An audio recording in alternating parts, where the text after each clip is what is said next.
Assalamualaikum warahmatullahi wabarakatuh. Halo semuanya. Pada video kali ini kita akan membahas materi mengenai semikonduktor. Kira-kira apa ya yang dimaksud semikonduktor itu?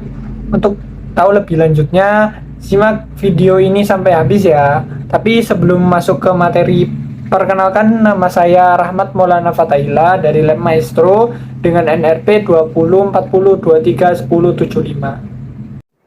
Halo semuanya, perkenalkan nama saya Muhammad Gira Ghazali Arantishi dari Departemen Teknik Elektronika Otomasi Lab Maestro dengan NRP 2040231027. Pada materi semikonduktor kali ini, kami akan membahas mengenai pengertian dari semikonduktor, lalu sifat dari semikonduktor, lalu ada fungsi dari semikonduktor, kemudian bahan dari semikonduktor, lalu jenis, dan prinsip kerja dari semikonduktor.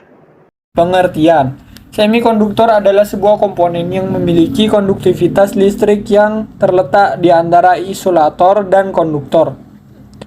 Isolator memiliki sifat yang kurang baik dalam menghantarkan arus listrik, sedangkan konduktor memiliki sifat yang baik dalam menghantarkan arus listrik. Dengan demikian, semikonduktor artinya komponen yang berada di pertengahan atau sebagai penghantar listrik. Sejarah kelahiran semikonduktor dapat ditelusuri kembali ke penemuan penyearah konverter AC/DC pada tahun 1874.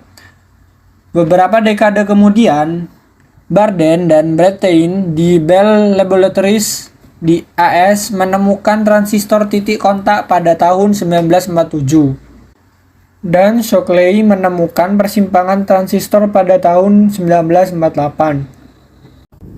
Belakangan, kalkulator transistor yang inovatif dikembangkan, dan sejak saat itu komputer telah berkembang pesat. Pada tahun 1956, hadiah Nobel Fisika dianugerahkan bersama kepada Shockley, Barden, dan Brettain atas kontribusi mereka terhadap penelitian semikonduktor dan pengembangan transistor. Berikutnya adalah sifat. Sifat semikonduktor sendiri dibagi menjadi tiga. Yang pertama adalah koefisien temperatur negatif. Semikonduktor memiliki sifat yang negatif. Hal ini berbeda dengan logam yang memiliki resistansi koefisien temperatur positif. Yang kedua, daya termolistrik tinggi. Semikonduktor mampu memberikan daya termolistrik yang tinggi karena sifat dari semikonduktor berada di pertengahan sehingga menjadi tanda yang positif atau negatif pada logam yang berkaitan. Ketiga, penyearahan. Semikonduktor memiliki hubungan yang bersifat penyearahan sehingga komponen di dalam semikonduktor tidak akan bertentangan satu sama lain. Untuk fungsi sendiri ada tiga, yaitu yang pertama switching. Pada aplikasi elektronika daya adalah sebagai saklar atau switching. Proses switching merupakan dasar dari materi pada elektronika daya, sehingga perlu dipahami dengan baik. Switching dilakukan secara elektronik dengan kecepatan tinggi yang dapat diatur sesuai dengan kebutuhan. Yang kedua ada converting. Dari peralatan semikonduktor, elektronika daya adalah untuk melakukan perubahan atau converting dari tipe sumber. Konversi dapat dilakukan dari AC ke DC, AC ke AC, DC ke DC, maupun dari DC ke AC. Proses pengubahan besaran meliputi pengubahan bentuk gelombang arus, tegangan, maupun besaran lainnya. Yang ketiga, ada controlling. Dari peralatan semikonduktor, elektronika daya adalah untuk melakukan pengaturan aplikasi elektronika industri sesuai dengan yang diinginkan. Contoh pengaturan adalah pengaturan tegangan, pengaturan arus, pengaturan daya listrik, dan pengaturan besaran-besaran lainnya.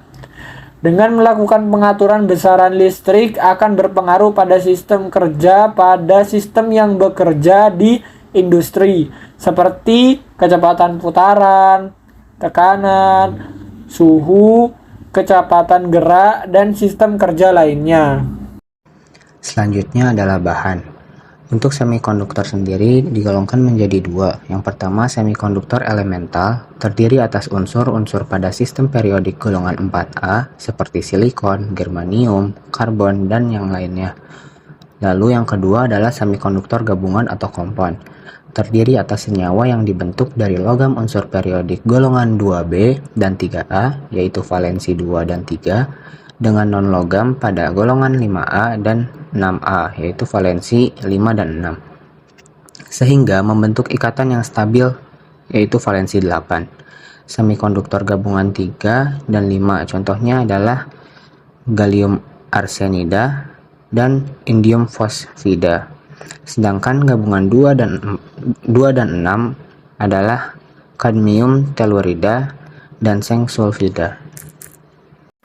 Jenis sendiri itu dibagi dua. Yang pertama ada semikonduktor intrinsik, semikonduktor yang murni atau tidak cacat. Bisa kita lihat di dalam gambar bahwa pita valensinya ada 4, tidak mengalami pengurangan maupun penambahan. Untuk yang kedua ada semikonduktor ekstrinsik, semikonduktor murni namun diberi doping atau pengotor. Ada dua tipe, ya. Yang tipe yang pertama adalah semikonduktor tipe P. Tipe P sendiri ini tetravalen, atom akseptor, pembawa muatan yaitu hole. Sedangkan untuk semikonduktor tipe N itu pentavalen, atom donor, pembawa muatan elektron. Selanjutnya adalah prinsip kerja dari semikonduktor. Prinsip kerja dari semikonduktor sendiri kita ibaratkan dengan suatu wadah yang berisi air murni.